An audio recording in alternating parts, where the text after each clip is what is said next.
So right now, I want you to think about any possible solutions that you can give for this following situation. And the situation is, a lot of people often feel stressed at work and become unproductive. I think the solution for people that feel stressed at work and start to become unproductive is maybe you can try to divert your attention for a moment, taking a rest for a while, and maybe you can try to work out or exercise, like go for a walk. Because when I'm stressed, I often to do an exercise. And yes, it worked on me. I'm feeling a little bit relaxed. And also don't forget to make a goal. So when you start become unproductive and like a little bit lazy, you can try to remember your goal, like why do you do this? What is this for? It's all for reaching your goal. And with that, maybe you can start like to be more motivated by it. But I think it's okay to take a rest for a while and take it easy. You don't have to like being always productive, because at the end of the day, only you can finish your work. And if you are always being productive and then that day comes when your body cannot take it anymore, like it's too tired for being productive, then how can you do your work? So yeah, it's okay to have maybe a day off without always being productive. For the next question, could you please elaborate on how would you reduce the amount of pollution in Jakarta? How would I reduce the pollution in Jakarta? Maybe if I have my own car or motorcycle, I will contribute by having some days without using it to go to another place. Maybe I can use a bicycle or walk by foot instead. But if the place I want to go is too far away, maybe I'll just stay at home instead.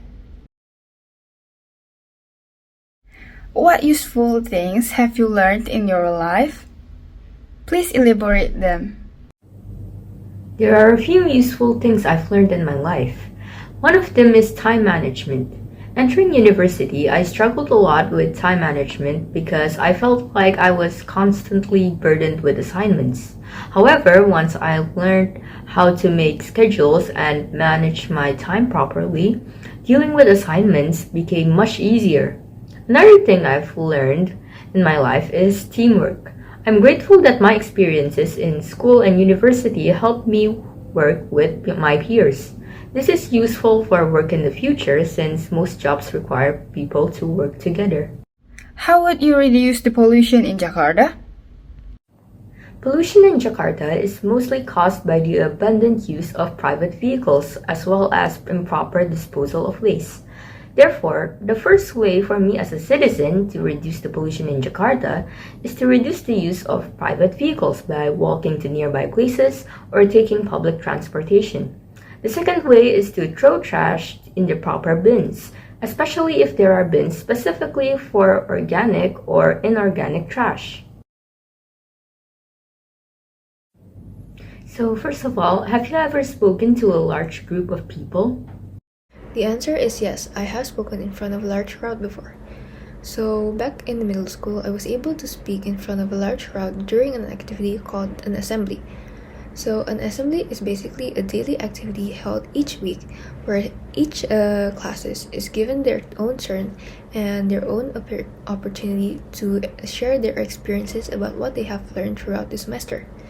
So during this activity, there are lots of crowds, lots of audience, which consists of the seniors, juniors, teachers, and the principal. So from this activity, I was able to gain so much more confidence and I was able to practice my public speaking skills. How would you reduce the pollution in Jakarta? As one of the many civilians that live in Jakarta, I always try my best to take a part to reduce the amount of pollution that is happening in Jakarta. So one of the main ways that I always do to reduce the amount of pollution in Jakarta is by using any public transportation as my main transportation. So there are lots of public transportation that is facilitated by the government, such as the Transjakarta, the commuter line, or usually known by its name, which is KFL, and MRT. So right now I'm living in Tangerang, and I usually go to Jakarta by using the commuter line because it could reduce the amount of pollution in Jakarta, and other than that, it is also very cheap. So it basically only costs like 3,500 rupiah for every one-way trip. So I personally think that this is the best way we could reduce the amount of pollution in Jakarta. So in the picture number 3, in that picture, I think the firefighter is trying to teach the kid on how to put out the fire in case something bad happens. Maybe the kid has a dream to become a firefighter someday. So the firefighter teaches him some steps that are used in that job. There are 4 people in this picture consisting of 3 men and 1 woman. All 4 of them are wearing graduation hats and togas. They all appear to be smiling, showing signs of joy.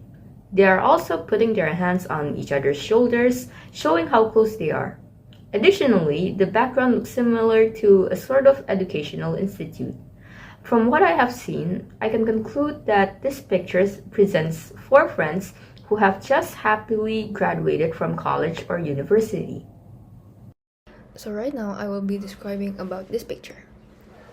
In this picture, I can clearly see that there are 4 people in total, which consists of 3 men and 1 woman.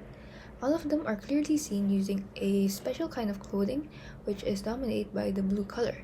They are also using a unique kind of square-shaped hat, which also has a yellow string in it, which indicates that the costume that they're wearing is a toga. Other than that, they are also using a special kind of scarf, which has a certain logo on the right side of it. So from all of these visual signs, I can make a conclusion that this picture is describing a situation where all of them just graduated from college. I think it's studies, because sometimes students are struggling with deadlines, especially the ones who can't manage their time well. They also feel pressured by the assignment that is given. Doing assignments taking time. They need to think about the answer, not to mention if the revision are needed. Sometimes, the assignments were given too much that made students feel burned out. In my opinion, thinking about the future is the biggest factor that creates stress in life. This is because nobody at all can ensure the future. Life could look bright one day, but something horrible could happen the next day. Other than that, the future doesn't only consist of one thing. Health, money, work, studies, and family are all things to take care of for the future. While simply thinking about the future isn't exactly stressful, overly thinking about it can make life very hard. I personally think that money is the biggest factor that creates stress in this life. The reason why I think of this is because you can't buy anything in this world without money, and nothing is free in this world. I mean, this would mean nothing if you came from a wealthy family, but if you have to live in the position of someone who has to live in a poor economic state, I think that this is the biggest factor that will create stress in your life. I mean, we all know that finding money is not an easy job, so I still think that the biggest factor that creates stress in life is money. In the future, I would like to go to Italy on holiday. Why Italy? Because I am a foodie and I am a big fan of pizza. I want to know the taste of pizza that is made directly from the country. Eating pizza from its original country sure tastes like a dream come true. What about you? Where would you like to go on holiday in the future? I would like to visit Canada in the future. There is a zoo in Canada called Calgary Zoo where visitors can take a walk with penguins every day. As someone who is obsessed with penguins, I would love to have that chance. Other than that, I would also like to experience winter in Canada, which is the time when it can snow quite a lot. The places that I wanted to visit on the next holiday are Lombok and Sumbawa. The reason why I wanted to visit these places is because I grew up there and I simply miss the atmosphere there. Other than that, I also wanted to be able to visit all of the beaches again and meet up with several old friends.